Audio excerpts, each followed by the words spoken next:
We have to have faith in the higher power. Or we may have successes, we may have had spiritual realizations, but we have to drop it and start brand new fresh today. What we put out is what we get back. You can call that karma, you can call it the golden rule. So the time of the Great Awakening is coming. It's an old Chinese proverb, rather light a candle than curse the darkness. At that spot, you confront the divine, not as other, but as self. But is there something that does not die? Something that is eternal? I am another yourself. We are one as the light of the sun. You are it.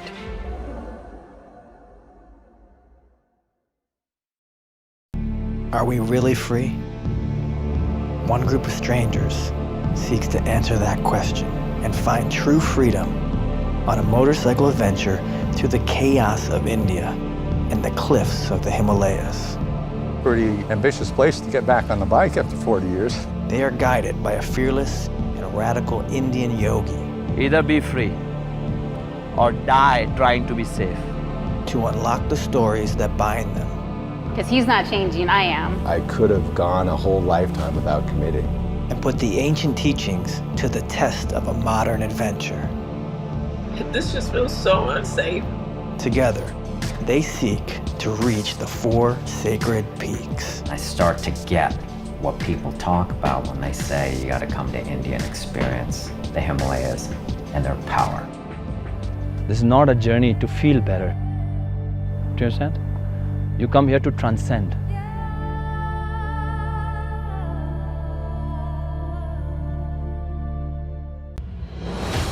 My name is Matias Estefano, and my purpose is to remember.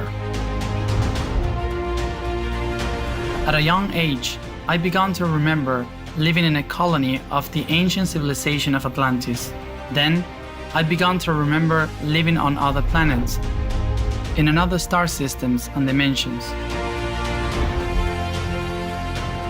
I started to understand how everything I remember has a purpose in my mission here and now. To help reconnect the network of consciousness of planet Earth in a plan that in Atlantis we called Atartumti, bring heaven on earth. This mission began with organizing a gathering of thousands of people to create that network. This is my mission. I hope it helps you find yours.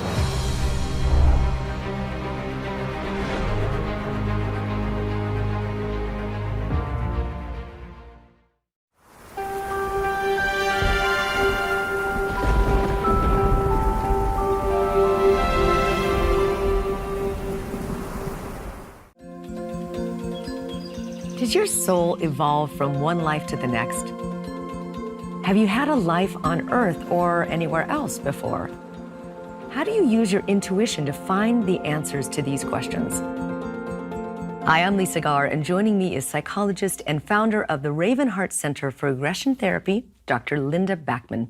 Dr. Backman has more than 40 years of experience assisting people through past life, or what she calls spiritual regression, to help people understand their life's purpose. Dr. Backman is also the author of 3 books and has shared her message on numerous national talk shows. Welcome. Thank you for joining me.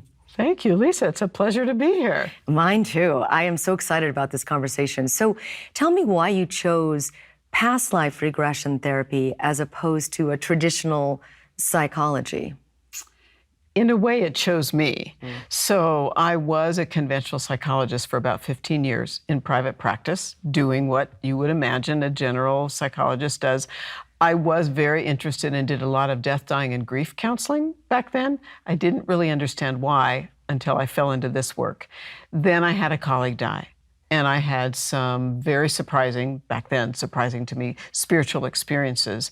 And so today I really believe I agreed to do this work, but it happened and I chose it because I found it fascinating. What were the experiences you had when the colleague died? Share that with us. Yeah, so my colleague was a man 14 years younger than I. Together we had built a group private practice of psychologists and psychiatrists, and I thought I'd just retire one day and hand the practice over to him. Sadly, he was diagnosed at the age of about 31 with a serious type of lung cancer. And 18 months later, the cancer took his life, which, of course, from a human perspective, was extremely sad. But basically what happened when he passed, within about a day, I started having spiritual experiences. Now, back then, I didn't know whether I believed in reincarnation or I didn't. I'd read a book. I didn't know what to do with it. I apparently wasn't ready. He passed. And basically what happened for me is that I began to feel his energy all around me. I began to intuit him communicating to me. I thought that was kind of weird. I didn't quite know what to do with it. And I began to see scenes in my mind's eye of past lives that I believed I'd shared with him. So I thought, either I need my own therapist or I need my own medication or whatever, which I knew I knew what. Well, how did you know it wasn't a part of your grieving process? I just knew. That's the thing when you fall into this kind of work. It had never happened to me before. I'd had other grief processes before. I'd never had those experiences. And simply another step I took, which really made a big difference to me, is I asked my husband to sit down. We'd never talked about reincarnation. Both of us have graduate degrees. For some reason, we'd never discussed these kinds of things. I asked him to sit down, explain to him what was going on. And I thought he'd just look back at me and go, oh, honey, they're there. There's just something weird going on. But he didn't, Lisa. And he looked back at me very calmly. And I said to my husband, I said, you don't think this is strange, do you? And he said, no. I said, why not? And he said, only now do I remember that as a boy, he said, I remembered my past lives in detail. I knew they were past lives. He had never told me this because he'd repressed it. So it was like permission. It was almost like he said, if you're interested in this, go for it, which obviously I did. I mean, how do you identify past lives from just an active imagination? Because the past lives explain something in current life. Because the past lives have a direct connection to life today. They explained something we're working on to change in life today, which is what we call karma. They also can explain a relationship, a phobia, a physical symptom. The unexplained, right? Exactly. Stuff that we just can't make sense of. Exactly. Okay. Exactly. So is that the soul evolving essentially as we go through lifetime to lifetime to lifetime? Is that what we're attempting to do, is evolve as a soul? Well, what I've come to understand after 25 years of guiding clients where I don't give them the information, they give it to me, along with mentors I'd had, is that the soul is required to evolve. It's almost like as a soul, we're required to come into body and we're required to learn. And learning isn't easy. So we gather karma and we also gather dharma. And that's what we're working on in our current life. What's the difference between karma and dharma? Yeah, that's a great question. Karma, as most people know, is a free will decision we made in a past life that perhaps wasn't the best decision. It's not a permanent black mark on your soul. It's something you can balance in a subsequent life. So it's like if you were a neglectful parent. It does always have to be bad? I mean, does it always have to be something that wasn't resolved? Could it be good? That's what dharma is. Oh, okay. So that's perfect. Okay. I'm glad you're asking it exactly. That's a great distinction. Got it. Exactly like that. Karma is a decision that wasn't preferable. And it doesn't have to be something horrible and deep and dark and dangerous. But dharma means soul intention. So at times when I'm guiding a client, their guides choose to show them not karma, so that isn't always what comes up in a past life. Sometimes it's dharma because that's what we accomplished in a past life. And we need to know we've accomplished it because in life today we don't believe we have. So we want to, as a soul, figure it out, unravel it, get to the next step, make sense of it. And that's why we reincarnate? We probably? So the misnomer that most people have is that we grow at the soul level, you might say between lives, or we grow as a soul because our soul resides in the spiritual realm. We basically evolve in body, not out of body. So in order to grow, it's sort of like in order to learn, you have to go to school. Mm-hmm. In order to evolve, you have to come into body and then make choices based on, you have a life plan, life intentions, and then you basically come in with free will. When I guide clients, and I've been guiding clients almost week in and week out, for 25 years, I hear similar things, like what happens when we die, like we have spiritual guides and spiritual guidance. And so I don't give the clients the information. They speak the information during the regression. And it's almost like doing research. It's almost like case study method research. When I've heard it 10 times or 15 times or 25 times, it's like, it must be valid. What are some of those themes that you hear over and over again in regressions? A classic one comes to mind when you say that. Often a client goes to a past life.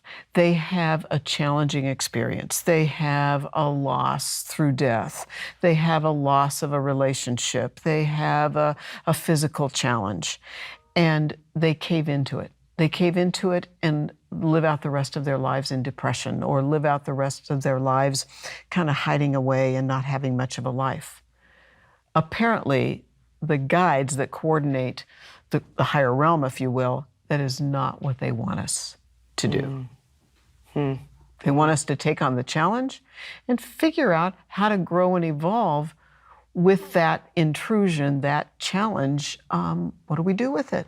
How do we make it something positive versus taking us down? I wonder what we're creating today that's going to impact our future lives. What I believe we are doing is, to me, that is what is the purpose of coming into body, is to balance our karma and embrace our dharma. And as we do that, I really believe, Lisa, that we contribute to, we impact our future. We impact our individual future, but we impact our, you might say, group humanity future. I mentioned at the beginning about this impacting people's life purpose and really helping them either cement into that or discover what that is or change directions completely. Can you share an example of how that happened with someone? They really discovered their life purpose through regression. When we understand our life purpose, and people will ask me, clients will ask me, well, how do I figure out my life purpose? And I do spiritual counseling as well as regression. I'll say, what are you passionate about? What really turns on the juices in you? What turns on our juices is what we're meant to be doing, no matter whether it's, growing a garden that you've never grown before, or doing what you do or doing what I do. And what about a client? Have they changed? Have you had people completely change directions, careers? Oh, many times. People who've, been an attorney their whole life, but they've always wanted to be an artist. And they've always had these sort of under the rug sort of artistic abilities, but they don't want to own it because perhaps something happened to them as the artist in a past life. You are having an eye surgery, right? And you said that it helped you so much understand the purpose of the eye surgery by understanding the past life. It demystifies the current, or takes the fear out of the experience if you really understand it. It takes the fear out and it gives it grounding in logic. And I think that's a really important point too, in terms of what you do or what I do. It's that we need to be balanced left and right brained. So we get sometimes emotional content from a past life, but then we work with it in our left brain to gain an understanding of, oh, this is why I'm having to go through this challenge. This challenge is purposeful. It's going to lead me to a different level of evolution of who I am as a soul. So let's talk about soul groups. Do we incarnate with a group of people that we've been with before? Yes.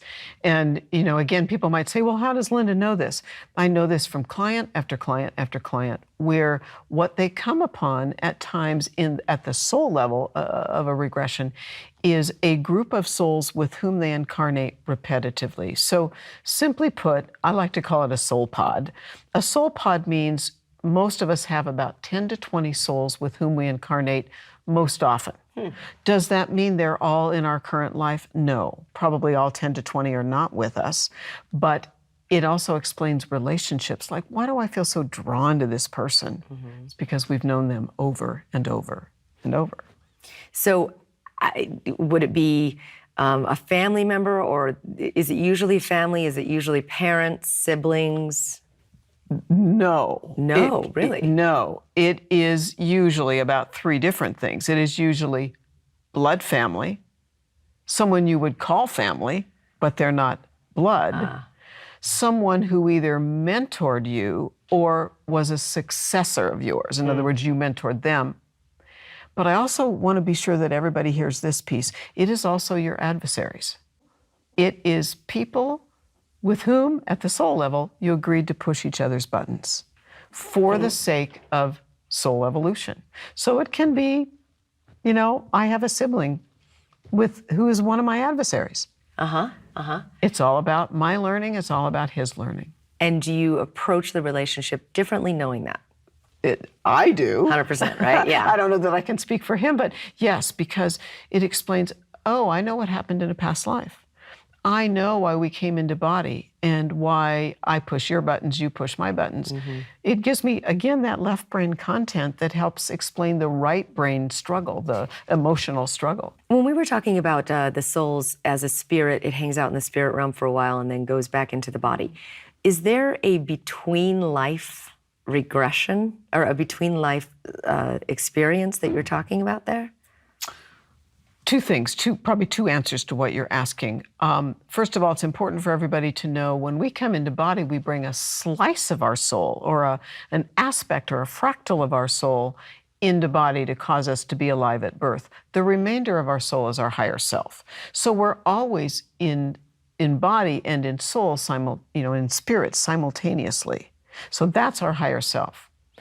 I guide a type of regression called between lives regression. The only reason it's called that is we work at the soul level of the client. Oh, between lives regression. Exactly. Explain. Yes. So I call it Between Life Soul Regression. It was originally written about by a mentor of mine whose name is Dr. Michael Newton. He wrote about it years ago. He's passed and on the other side. It's regression where I guide the client into past life. We move through the past life, scene by scene. We go to the death scene. Now, the client doesn't literally feel like they're dying, but they experience what caused their death. They experience who was there, who wasn't there. That's all very important. And then we work at the soul level of the client because they follow their journey back into the spiritual realm. We work with guides. We work with how they plan their current life. We work with guidance from their guides about present life.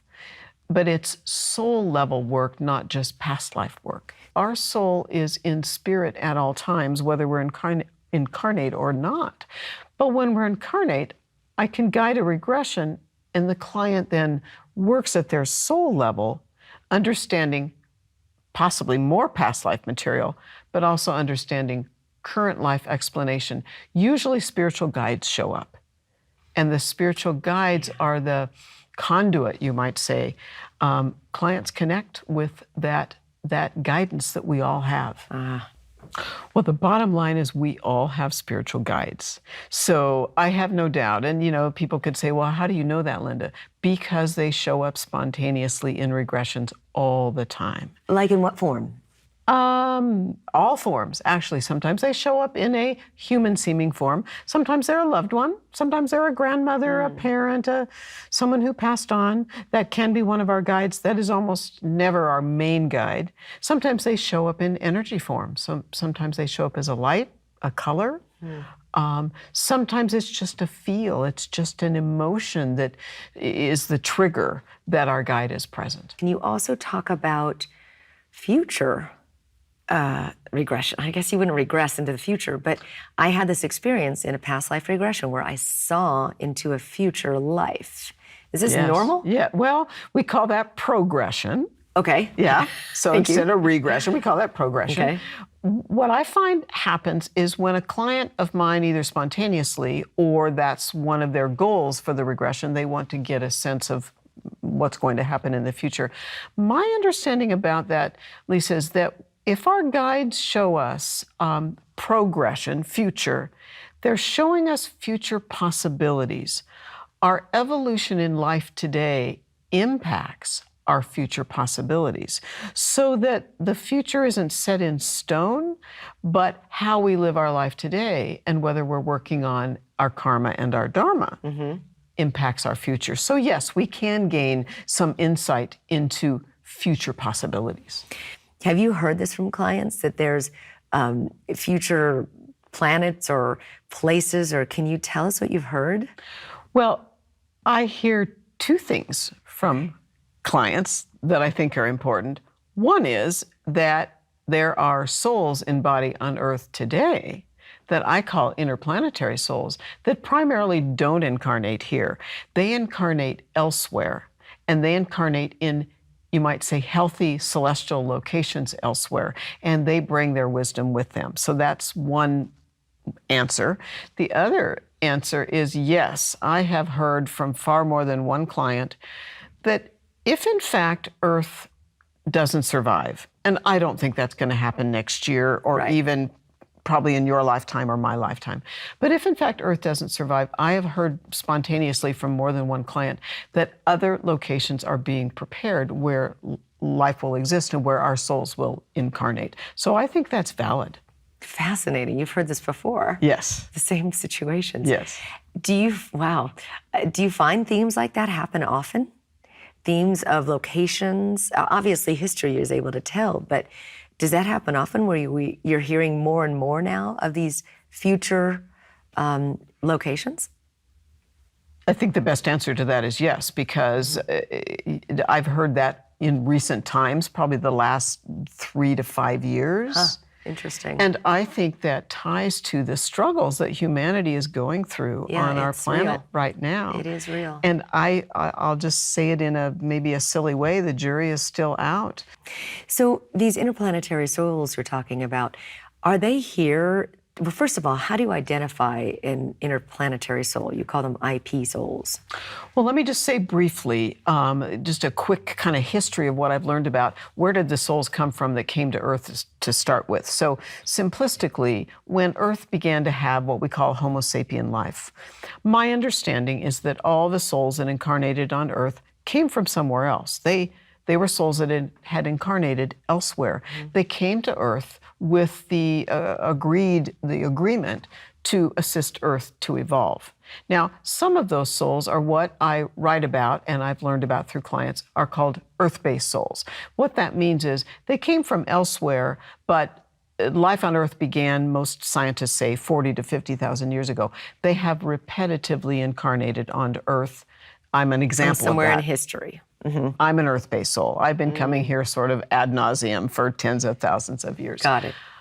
I'm regressing a lot of clients in the last 10 to 12 years who discover their interplanetary souls, meaning they don't regularly come here.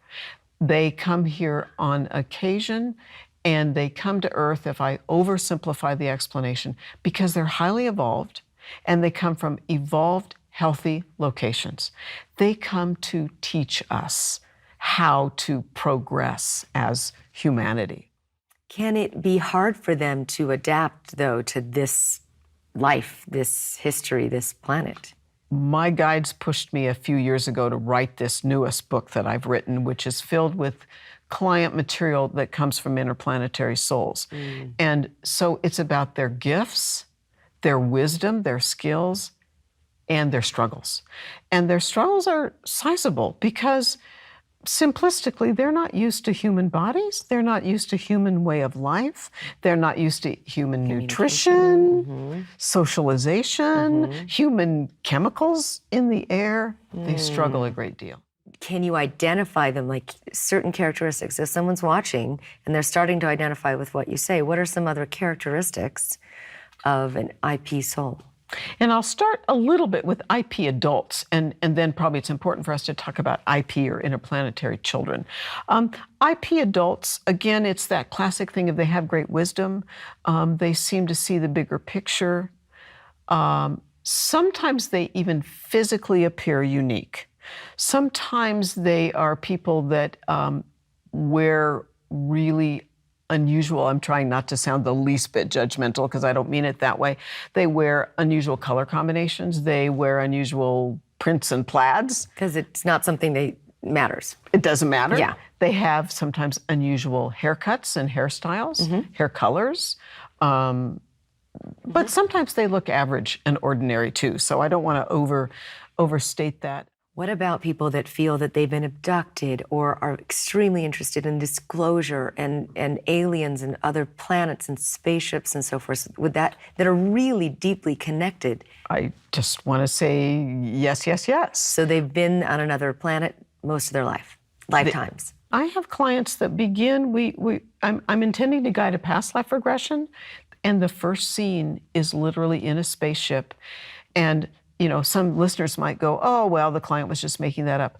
The level of detail and the level of not only the detail of the ship, we get literal physical detail of what materials is it made from and what do the controls look like. The chain of command on the ship is explained. The interrelationships of the chain of command on the ship is explained. There's far too many details, in my opinion, to be made up. I always ask my guests, what is your biggest why? What is your biggest reason for doing what you do? I have no doubt that I know why I do what I do, and it's because my soul agreed to do this work. My soul agreed to help people discover who they are at the core so they know why they're here, what's happened before. All of us have challenges. So it goes back to that, you know, a book from years ago, Why Do Bad Things Happen to Good People? They're not bad things. They are karmic cleanup things and things that cause us to evolve as a soul. So I honestly don't struggle with why, but that's a beautiful question. You're unwavering, you're solid in what you do, and you will keep going to spread this great message to humanity. So thank you so much for sharing with us what past life regression is, how to make it safe, and really how to let people know that there's repeated soul experiences on this planet and to find out what they are. So thank you very much. Thank you, Lisa. It's been a pleasure. Mine too. Thank you. And if you'd like to watch more inspirational programming, check out Inspirations on Gaia. I'm Lisa Garr, and until next time, I invite you to stay aware.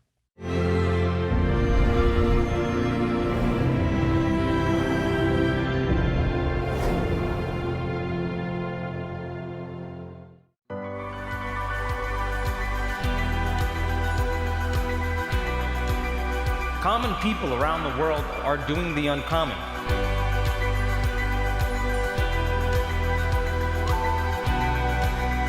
I mean, it is literally the Netflix of spirituality.